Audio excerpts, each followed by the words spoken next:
We'll start with Tom. Hi, Greg. Touching the post and attacking the rim has always been a tenet of your program. Is that what you did maybe to pull it away there in the first half? And secondarily, does it seem like you have a lot of different guys that can do that this year, maybe more so than in the past?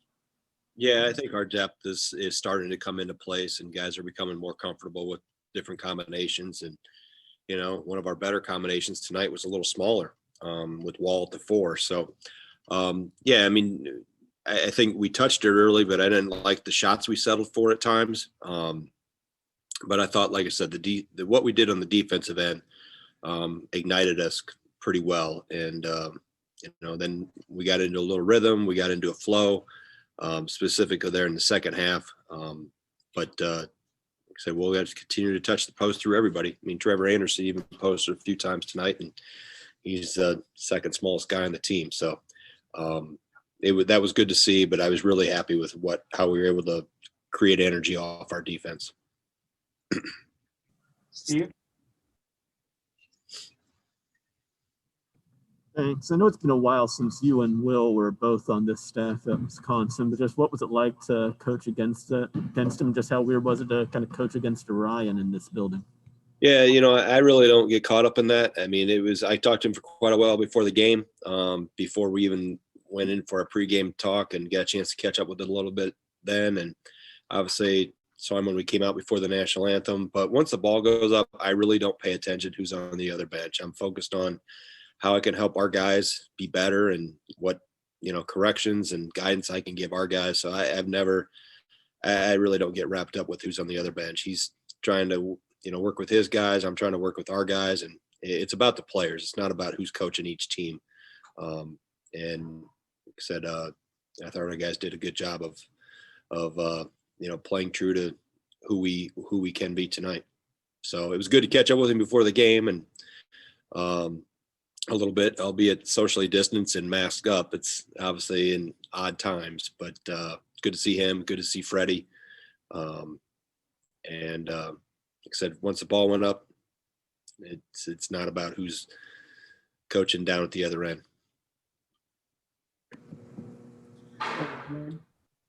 Greg, some of the best teams here have had the ability to lock in defensively even when things aren't going well offensively. And I think your team did that to some degree last year, even late. Do you see that this team buying into that? I mean, do you think they will buy into a kind of a defensive mentality even when things are going haywire on the other end? Well, I think they understand the whys behind it. And, tonight's a small sample of why that's so important. And they understand. We talk about defense from the day they come in this program to the day they leave. So I think they understand. We talk about it constantly. It's not something that's new. And we have things we got to get better at. I don't get caught up in what the scores are or things like that with these games. I just really focus on every possession as I grade the tapes out and, try to do everything we can to become the best team we can be. So some good things tonight, but now that's behind us, and the competition's obviously going to get a lot steeper. Josh? Greg, did you feel like you guys kind of needed that spurt that Tower Wall gave you in the first half there? And is that sort of what you guys are looking for from him coming off the bench in general?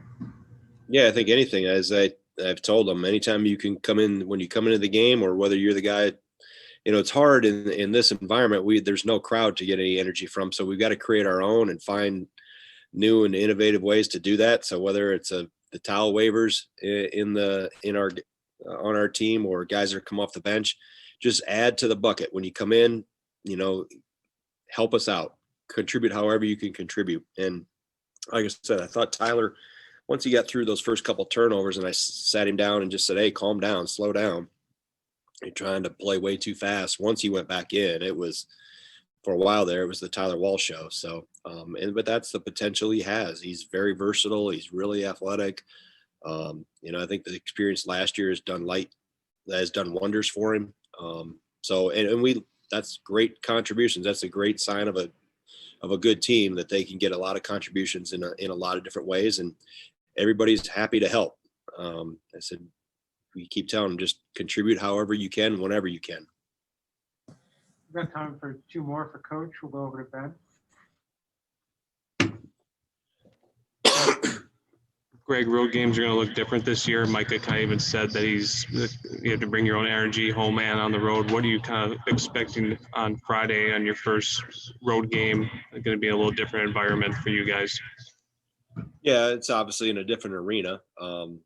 Their fan policies are the same. They're not doing any fans or parents or anybody. There's a lot of cardboard cutouts and those type of things going on. So it really, whether there was 18,000 in that place or nobody, it's going to be about what's done in between the lines. So it'll be how we prepare for the next couple days, how we have to play well. But it's odd. I'm still trying to really figure this out. I don't know if being at home is an advantage.